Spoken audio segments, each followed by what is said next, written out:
So he goes through and then he addresses them. So I encourage people to go look and see what he writes.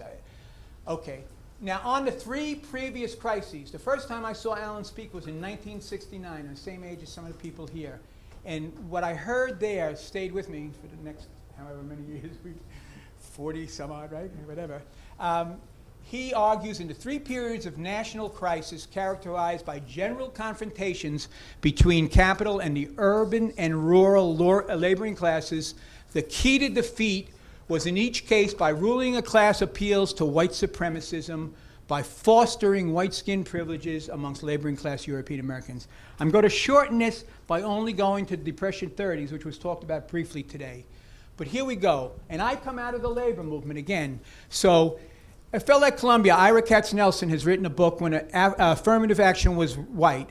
And he basically argues very effectively that each and every federal program from the 1930s into the 1960s was shaped in a white supremacist fashion. And why, as was alluded to today, FDR, Franklin Delano Roosevelt, the president, his base of support had three main prongs. It had the trade unions, it had the corrupt urban political machines, and it had those Dixiecrats down south, which people were talking about today, who shaped so much of the policy.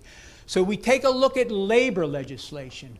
And labor legislation, Social Security until 1951, the National Labor Relations Act, and the Fair Labor Standards Act, all excluded domestic and agricultural workers. That's 70% of your black and Latin workforce, right? By design, that's how they're set up.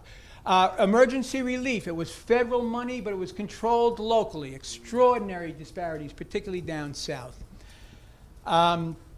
Last two are very important, I think.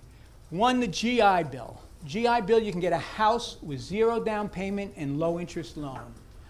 The statistics for the New York, North Jersey area where I live are 67,000 GI loans awarded, less than 100 go to families of color.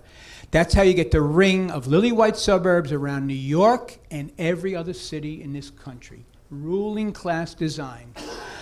Another one of major importance, and we in the labor movement, I think, should be paying far more attention to, and maybe as things develop, that'll happen, right, is the black to white unemployment ratio. Everybody's familiar with the black to white unemployment ratio, 2 to 1, some close variant of it. But it wasn't always that way.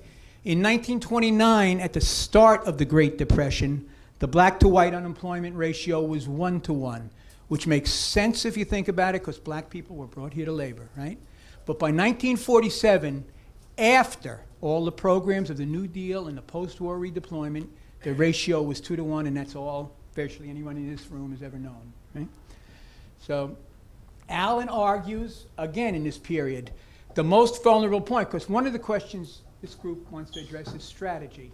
And he argues the key for strategy is understanding that the most vulnerable point at which a decisive blow can be struck in this country is against bourgeois rule is white supremacy.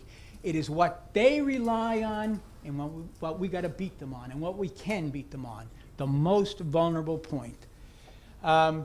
Here's something very interesting, and you might find, because this talks about, it refers a little bit to the current climate. People have been asking that question. He says, well, if we step back and take a look, in general, labor struggle in the U.S. could be interpreted as a 5-stage cycle. Normal course of capitalist events, deterioration of conditions for the workers. At a certain point, the substance of the white workers' privileges begins to get eroded. Then the white workers manifest a tendency, let's come together, brothers and sisters, we got something in common. What has then happened traditionally is the ruling class moves to resubstantiate the white race privileges, and unfortunately, historically, in the past, the white workers have taken that poison bait, right?